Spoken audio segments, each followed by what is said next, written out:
Então fala galera, nesse vídeo eu dou continuidade ao último vídeo da série da Semana do Meio Ambiente. Para quem não viu aquele vídeo, eu falei sobre a geopolítica do clima, onde nós entendemos os diferentes interesses dos países nas discussões internacionais sobre mudanças climáticas, e nós percebemos que a discussão sobre esse tema é muito mais complexa do que parece, pois a princípio pode soar como óbvio que basta preservar florestas, zerar desmatamento, parar de eliminar gases de efeito estufa para poder resolver esse problema.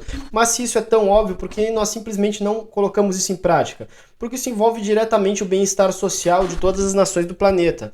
Isso reduziria, por exemplo, a produção da indústria e da agropecuária drasticamente, o comércio a nível local e mundial, já que a economia é toda globalizada, afetando bilhões de empregos no mundo todo, gerando uma massa de desempregados e um aumento de preços de vários produtos diante de uma oferta reduzida em função da demanda, aumentando a pobreza e, consequentemente, a instabilidade social e política.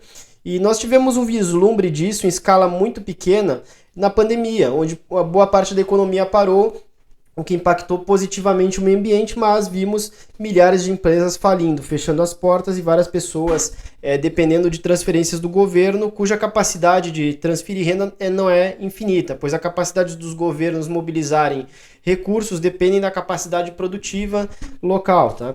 Então, para que uma mudança abrupta fosse realmente possível, né, zerando desmatamentos, preservando impactos dos biomas da forma como estão hoje e parando de utilizar os veículos, né, tudo que polui, seria necessário uma transição muito radical para outro modo de produção. Uma economia, primeiro, que é planejada e em escala global, não apenas nacional ou local, né, seria mobilizando recursos do mundo todo, atendendo apenas às necessidades mais básicas do ser humano, como saúde, educação, moradia, alimentação, né, não buscando atender o hiperconsumo, né, de consumos supérfluos que nós constantemente utilizamos, o que exigiria não apenas uma mudança nas estruturas políticas mundiais e na economia baseada na propriedade privada, mas também nos próprios padrões de consumo da população global, que teria que se adaptar em modos de vida mais sedentários, focados nas comunidades locais, como as cidades, né? Muito diferente do atual modo de vida cosmopolita e globalizado, onde a migração, os fluxos de pessoas e mercadorias são constantes e o trabalho, a produção e o consumo são o centro de nossas atividades humanas. Elas ocupam a maior parte do nosso tempo hoje.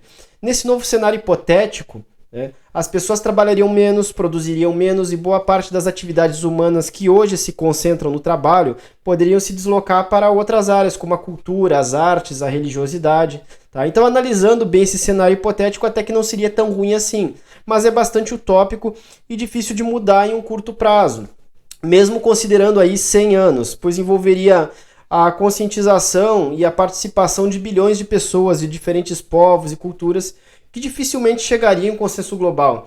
Se fosse fácil assim, a própria União Soviética teria se tornado global no século XX, resolvendo todos os problemas da humanidade, o que de fato não aconteceu.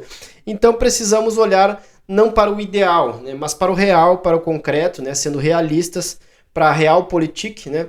E podemos observar essa tentativa de um consenso global a partir da ONU, que foi fundada em 1945. Tá? Então ela foi fundada ali no final da Segunda Guerra, diante dessa demanda do fim das grandes guerras, né, dando lugar a consensos globais, a uma solução dialogada para os problemas por meio de acordos e tratados com a participação voluntária das nações. Então, longe de ser um governo mundial democrático, a ONU ela funcionou desde então como um espaço de discussões, como um fórum, onde os países expressam suas posições. E a partir dessa realidade, né, do que vem sendo feito dentro da ONU, é que vamos discutir por que simplesmente não paramos de desmatar e poluir, né, e não mudamos para uma economia planejada de baixo consumo. Tá, então, lá nos anos 60 era desenvolvida a consciência de que o ser humano impactava o meio ambiente, né, diante das descobertas científicas que eu já mencionei lá no segundo vídeo. Um dos marcos nas discussões internacionais sobre o meio ambiente é o Clube de Roma em 1968, que consistiu na reunião de cientistas e líderes empresariais discutindo os limites do crescimento econômico. Eles constataram que os recursos do planeta Terra eles são finitos e que algo precisava ser feito. O diagnóstico feito pelo clube ele ressuscitou as teorias de Thomas Malthus, só que agora aplicadas ao contexto internacional do século XX, alertando para um aumento da população e do consumo em ritmo maior que a capacidade de produção e da disponibilidade de recursos naturais. Nesse sentido, então, seria necessário mudar os padrões de consumo e reduzir a natalidade, especialmente nos países subdesenvolvidos, nos países pobres. O relatório do Clube de Roma, chamado Os Limites do Crescimento, ele sofreu críticas ao longo do tempo. Primeiro, porque, assim como a teoria geral de Thomas Malthus, né, lá no século XVIII, esse diagnóstico ele ignorou o aumento da capacidade produtiva das economias, o papel da inovação tecnológica na solução de problemas ambientais e uma visão eurocêntrica, onde os países pobres eles devem reduzir o seu consumo e a sua reprodução para garantir a continuidade desse direito aos países ricos, né, para que os países ricos consigam continuar explorando os recursos de maneira sustentável, bem entre aspas aqui.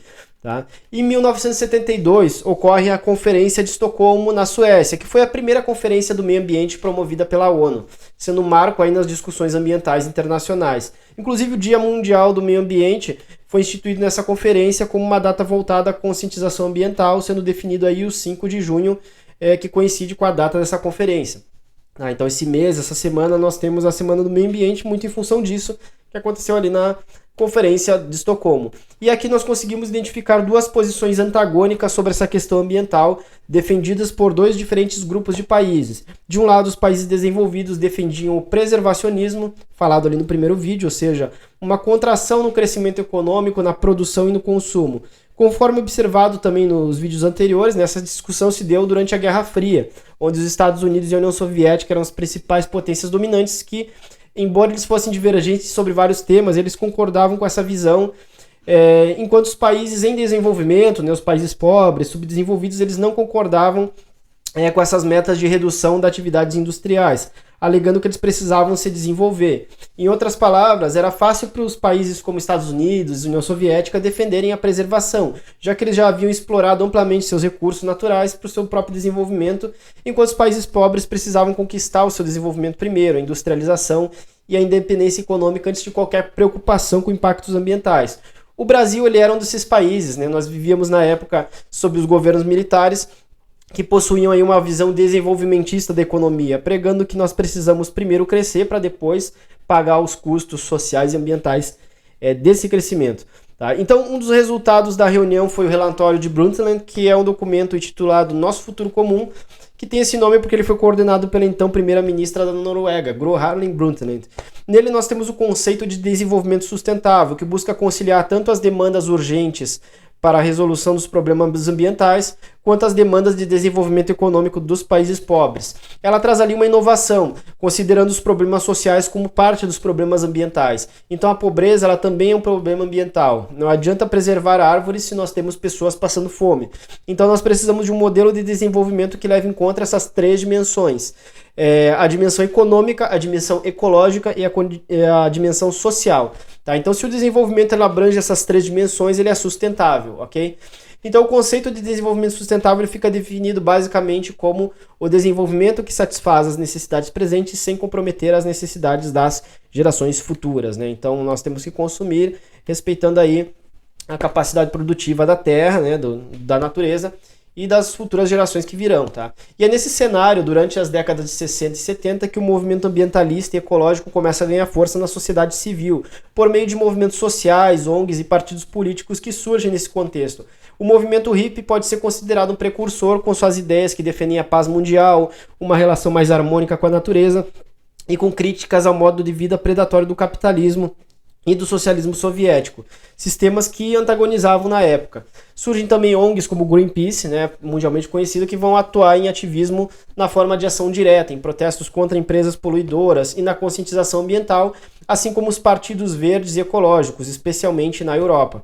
Tá? Então, para quem viu o vídeo das correntes do pensamento ambiental, que foi o primeiro, podemos identificar aí duas visões antagônicas. De um lado, o preservacionismo, que foca na redução da produção e do consumo e da natalidade, tá? Que foi muito presente aí na defesa de alguns países, e de outro lado o desenvolvimento sustentável, né, que prega a continuidade do desenvolvimento econômico e tecnológico, só que respeitando os limites da natureza e utilizando a inovação tecnológica como um meio de solucionar os problemas ambientais. Lembrando que naquela época nós tivemos aí a corrida espacial, vários avanços tecnológicos inimagináveis na época, então a tecnologia ela surge aí como um fator-chave para superar vários problemas, né? Dentro aí da capacidade humana de criar, de inovar, certo?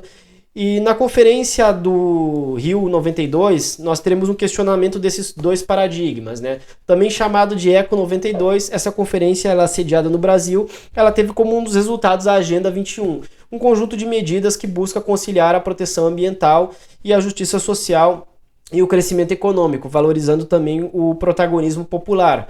A Carta da Terra ela foi votada nessa conferência e traz uma concepção mais crítica do ambientalismo. E eu recomendo a leitura para vocês que querem se aprofundar nesse tema, tá? Porque ela traz ideias muito inovadoras, né, e mais radicais de transformação.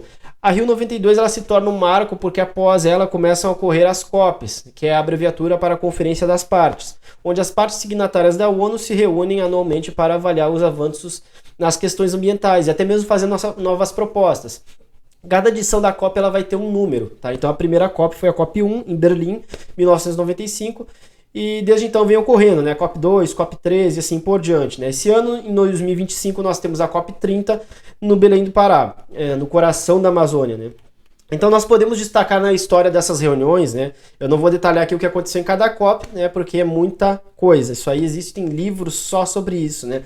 Mas a COP3, por exemplo, ela gerou o protocolo de Kyoto, que estabeleceu as metas de redução dos gases de efeito estufa para os países desenvolvidos, e depois a COP21, né, que foi além e estabeleceu o Acordo de Paris, cujo principal objetivo é limitar o aumento da temperatura global a 1,5 graus Celsius acima dos níveis pré-industriais, né? Então, esse acordo ele é sempre mencionado porque ele é alvo de polêmicas, né? Líderes como Donald Trump declaram abertamente oposição a esses termos, tendo aí esse acordo como um limitador do crescimento dos países desenvolvidos, como é o caso aí dos Estados Unidos, né? Um discurso soberanista e, claro, também ele traz aí um pano de fundo, às vezes, negacionista, né? Negando o aquecimento global, né? Como eu falei no vídeo anterior, utilizando aí argumentos, às vezes, até científicos, né? Como as variações climáticas ao longo das eras da Terra. Então, para quem não viu esse vídeo, né? Eu recomendo ver aí o vídeo anterior. Então foi durante essas COPs que foi proposta a criação do mercado de créditos de carbono, que prevê que empresas e países que poluem abaixo da meta ou que gerem redução da poluição com projetos de reflorestamento, redução do desmatamento e o uso de energias renováveis, eles acabam gerando créditos que podem ser vendidos para empresas ou países que necessitam poluir acima da meta. Então é basicamente a venda de cotas de poluição na prática, onde os países mais poluidores transferem renda para os países menos poluidores. Tá? Então, o que os críticos desse mecanismo eles alegam é que isso não resolve o problema do aquecimento global, porque os países ricos eles continuam poluindo apenas compensando os países pobres, pagando para poluir como uma mera forma simbólica aí de compensação. Tá? Mas por outro lado nós temos os pontos positivos, né, que muitos consideram que esse mecanismo ele garante um equilíbrio entre os interesses dos países desenvolvidos e dos países subdesenvolvidos, sendo a melhor forma de contemplar a todos. Então foi a melhor forma de conciliar esses interesses divergentes, né? E esse dinheiro ele poderia financiar aí a transição energética e desenvolvimento sustentável, né? Para investimento em fontes de energia renováveis, por exemplo, né? Mas a verdade é que não há fórmula mágica. Mesmo que nós conseguíssemos planejar aí uma transição energética, isso traria impactos ambientais no solo, nas águas, em ecossistemas inteiros. Por exemplo, os carros elétricos, eles demandariam uma extração de lítio para as baterias e uma maior geração de energia elétrica com a construção de mais usinas e mais postos para carregamentos das baterias desses veículos. A produção de placas solares também utiliza materiais como plástico, ironicamente derivado de combustíveis fósseis. Então, como dito no início do vídeo, simplesmente mudar hábitos de consumo e a forma como seres humanos se organizam politicamente e economicamente no planeta inteiro, né, é algo que pode levar séculos e não é uma mudança que é possível nem mesmo nos próximos 100 anos, né? Então estamos falando aí de bilhões de pessoas em 5 continentes. O que nós podemos fazer da nossa parte é estar atentos a esses debates, né, para que possamos participar das discussões e cobrar dos governantes as nossas demandas.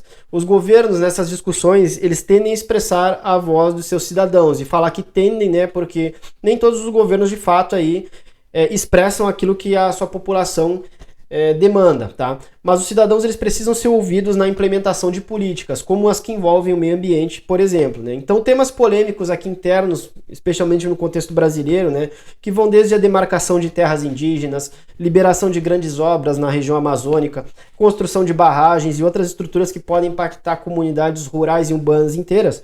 Tudo isso precisa levar em conta o que pensa a população brasileira, nos mais diversos setores, inclusive, tá? Desde aqueles que produzem e que precisam da geração do emprego e da renda, até aqueles que serão impactados com essas obras, cobrando aí uma maior responsabilidade dos países desenvolvidos, que muito já poluíram, exploraram recursos, de modo que possamos nós aqui no Brasil ter o direito à dignidade humana, a fim de que nossa preservação ambiental e nosso atraso econômico não sirvam para sustentar a opulência dos países ricos, e que não paguemos sozinhos a fatura ambiental com desemprego, miséria, subdesenvolvimento, violência e caos social, beleza? Então sigam acompanhando aqui o canal no YouTube e no Instagram para mais discussões sobre temas aí relacionados à geopolítica, atualidades, meio ambiente e afins, beleza? Então eu fico com vocês por aqui e até o próximo vídeo. Valeu!